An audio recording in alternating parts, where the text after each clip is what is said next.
can stay right where you are, and you can put love into your work and bring holiness into that work. And that really is the message, the Catholic message of both Vatican II and Opus Dei.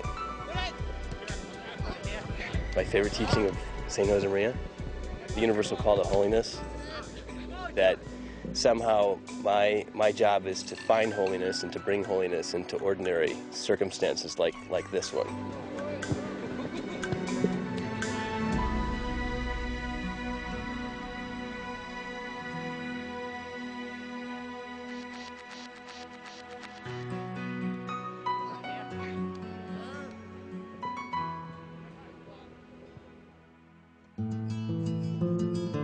There was a man who was born in a small town in Spain at the turn of the last century in 1902. He was the adored child of a devout Catholic family, a loving spiritual family that suffered the death of 3 children and the loss of both their financial and social standing in their community. Despite these hardships, the family of Josemaria Escrivá remained close to each other and close to God. 100 years later, on October 6, 2002, that man was canonized by Pope John Paul II. His life and teachings had become an inspiration to hundreds of thousands of people around the world. People who aspire to live the message of Saint Josemaria. People who believe as he did that sanctity, loving and carrying out God's will, is possible for ordinary people.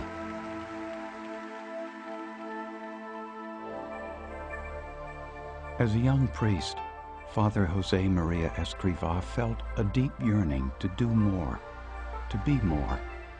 He prayed constantly, striving to understand what God was asking of him.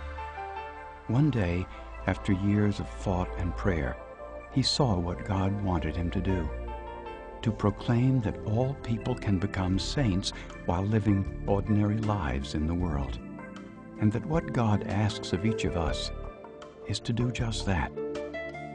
Later, he would name the institution he founded to spread this message Opus Dei, the work of God. His view of Opus Dei was always very much that it's just a little piece of the church.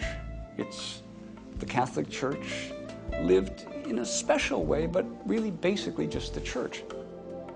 Josemaria Escrivá was a quiet, humble man who had enormous charisma. He was a man of prayer and reflection who spent his life connecting in a profound way with each person he met. And he was always fully present. What I can tell you about St. Josemaria was that he was a father.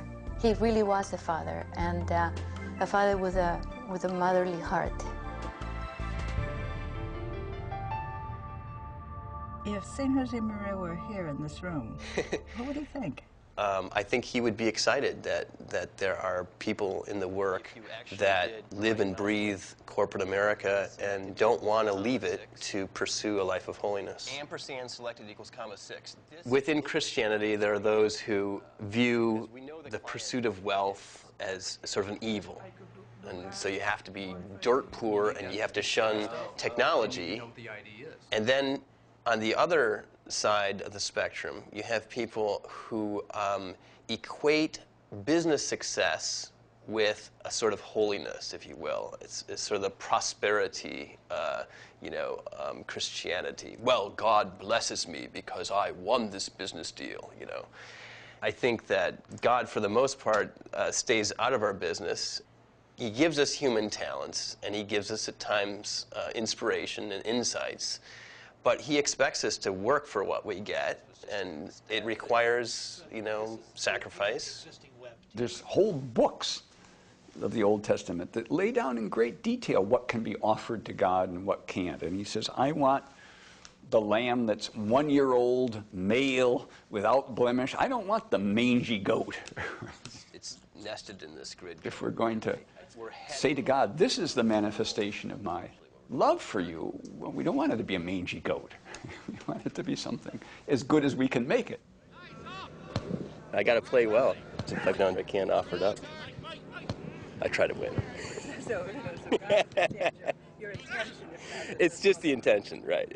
Yeah, God's a little bit more merciful than the world. The world judges you only by results, and God kind of judges you by effort. It takes tremendous courage and God's grace to follow Catholic orthodoxy. The culture of life is one that embraces life at all stages, one that rejoices over the birth of a baby and doesn't roll its eyes over the nth baby because n-1 was the ideal number.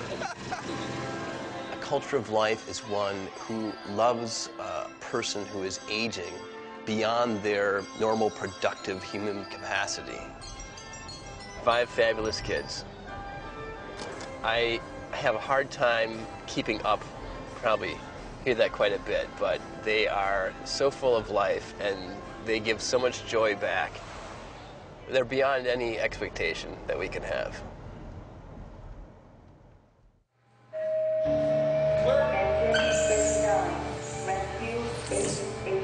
I was a crash firefighter. I was stateside here in the high desert, George Air Force Base. Then I went to Korea. That's where I met my wife. We've been married 18 years now. I have 4 children. Then after that, I came onto the LA City Fire Department. The cantaloupe, tomatoes, everything just needs to be chopped. I would say the work is kind of my work. I mean, how I fit in to the big scheme of things. And primarily, it's just the ordinary things done well. I have what they call a plan of life. Just like any athlete, they exercise, they eat right, they listen to a coach. Well, I start the day off with the first stop, turning to God. I make a morning offering. After reading the life of Monsignor Escrivá and learning of what he had to say about prayer, it's very simple, I think. It's just find quiet time to speak with our Lord. I say the Rosary daily. Aspirations, which are basically just invocations to God, almost like a dart sent. We gotta go. We gotta run. Like going into fire, sometimes there's a lot happening, and just, Lord, give me the confidence and the strength to carry out my duties. And let's let everything work out fine. Really giving all of my attention to the task at hand. That have been taught as prayer as well. Just seeing the firemen go by down the street when I was a little kid kind of like just drew me. And the camaraderie with the guys here, the friendships that you make with them. And then working as a team, that's a big thing. If everything goes well, by the end of this year, I should be promoted to captain. So I'm looking forward to that. I've spent 5 years in the U.S. Air Force as a firefighter, and then 17 years now with the City of Los Angeles. So I'm ready to supervise firefighters. Right down the street, and we make all our ice creams fresh there. You want to just leave the tray? St. Josemaria would talk about the idea that wherever you are, whatever you're doing, you're there for a reason. You know, God put you there for a reason. And you get to find out what that is. I was very nervous about how my own convictions about my faith, my morals, were going to interact with the craziness of Berkeley. You know, it's like, okay, I want to meet people, I want to make new friends, but how do I make it clear to them that I want to live this way, or that I have these certain beliefs? You know, they're going to think I'm crazy. Problems and whatever, academic, moral. And then slowly, you know, with people I would meet, with the different girls in my dorm, what I've come to realize is that I just want to, when I'm talking to somebody, I just want to say, this is what I believe, and not make any apologies for it. Who needs something, or who, you know, and I found that that's attractive to people. You've just had a very difficult tragedy in your family life. Mm-hmm. Tell me what happened. Almost exactly a year ago, my mother passed away at the age of 49. So, the ripe old age of 49. I remember still getting the call. I was sitting at a Starbucks, actually just over the hill, studying for finals. And, you know, hearing that she was in the hospital, it was a blow.